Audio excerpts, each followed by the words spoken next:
நம்மளாம் ஸ்கூல் டேஸில் தமிழ் புக்கில் நிறைய தலைவர்களை பற்றி படிச்சிருப்போம். நிறைய இன்ஃபர்மேஷன்ஸை தெரிஞ்சிருப்போம்.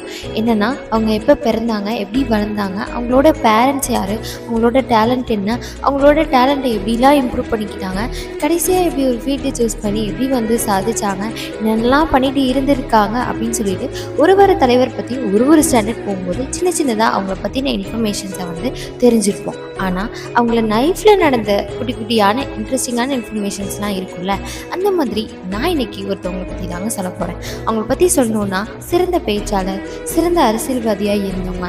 அவங்க நிறைய சிறுகதைகள், நாடகங்கள், கட்டுரைகள், அப்புறம் தமிழ் சினிமாவில் கூட திரைக்கதை வசனம்லாம் எழுதியிருக்காங்க.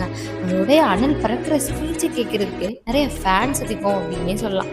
பேச்சு தான் என்னோட உயிர் மூச்சு அப்படின்னு சொல்லிட்டு வாழ்ந்த தமிழ் தாயோட தலைமகன் அப்படின்னு அவங்கள சொல்லலாம். அவர் யாருன்னா அறிஞர் அண்ணா தாங்க.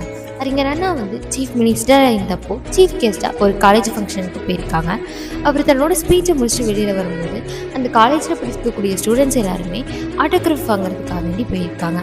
அப்போதைக்கு பெரிய க்ரௌட் ஆயிடுச்சு. அந்த க்ரௌடில் பாரின்ற ஸ்டூடெண்ட் தெரியாதனமாக அறிஞர் அண்ணாவோட காலை மிதிச்சிட்றாங்க. அதுக்கு அவர் பயந்துக்கிட்டே சாரி சாரி சாரி அப்படின்னு சொல்லிட்டு அறிஞர் அண்ணாட்ட ரிப்பீட்டடாகவே பயந்துக்கிட்டே கேட்டுகிட்டே இருந்திருக்காங்க. இப்போதைக்கு அறிஞர் அண்ணா உங்களோட பேர் என்ன அப்படின்னு சொல்லிட்டு கேட்கும்போது பாரி அப்படின்னு சொல்லிட்டு ஒரு தயக்கமாகவும் பயந்துக்கிட்டே சொல்லியிருக்காரு.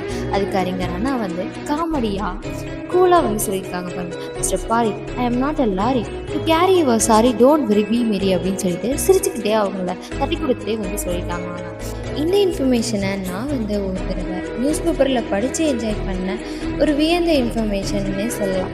இந்த மாதிரி நீங்கள் ஒரு இன்ஃபர்மேஷனை கேட்டோ பார்த்தோ யார் மூலயமாவோ தெரிஞ்சுக்கிட்ட ஒரு இன்ட்ரெஸ்டிங்கான இன்ஃபர்மேஷனாக இருக்கட்டும், இல்லைன்னா உங்கள் லைஃப்பில் நடந்த ஒரு இன்ட்ரெஸ்டிங்கான காமெடியான ஒரு இன்சிடெண்ட்டாக இருக்கட்டும், அது என்ன அப்படிங்கிறத கமெண்ட்டில் சொல்லுங்கள். அதுக்கு முன்னாடி இந்த வீடியோ பிடிச்சிருந்துச்சுன்னா லைக் பண்ணுங்கள், ஷேர் பண்ணுங்கள், சப்ஸ்கிரைப் பண்ணிடுங்க.